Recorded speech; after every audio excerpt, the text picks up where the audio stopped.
La phase 2 de la gestion de projet de recherche concerne l'exécution sous contrôle. Il faut à chaque étape de la recherche savoir où vous en êtes. Il faut faire des checkpoints hebdomadaires, des réunions hebdomadaires où vous vous asseyez et vous posez la question. Qu'est-ce que j'ai accompli cette semaine? Quels obstacles sont apparus? Quelles sont les 3 priorités de la semaine prochaine? Il est très important de vous poser ces 3 questions-là. Qu'est-ce que j'ai accompli cette semaine? Qu'est-ce que j'ai fait de concret pour le projet? Donc, est-ce que j'ai suivi le planning que j'aurais dû faire cette semaine? Est-ce que, durant ce planning, quelles sont les différentes tâches, comme discuté dans la vidéo précédente, à travers le Gantt que j'ai pu réaliser, les tâches simples?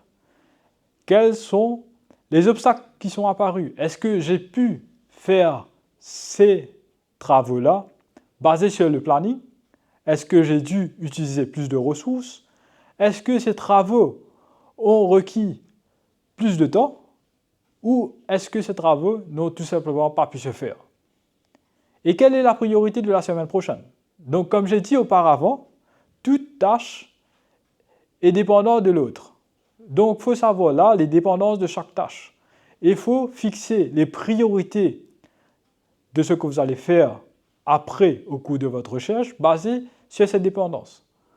Donc, par exemple, reprenons l'exemple de Thomas. Thomas a à planter 3 plantes pour l'expérience. Les 3 priorités de la semaine, c'est d'acheter des pots, d'acheter la terre et d'acheter les graines. Donc, il a acheté les pots, il a acheté la terre. Donc, la priorité de la semaine prochaine, c'est de planter des graines.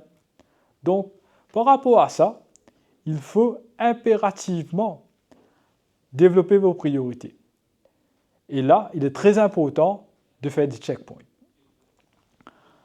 Le deuxième point de cette phase, c'est la gestion de risques. Il faut tout le temps avoir un contrôle des risques. Donc là, il faut tout le temps anticiper. Le mot-clé, c'est anticiper et mitiger.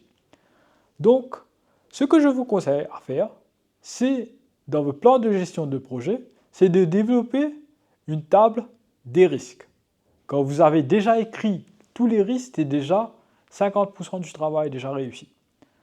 Le deuxième 50%, c'est de pouvoir mitiger, avoir des mesures pour pouvoir contrôler ces risques.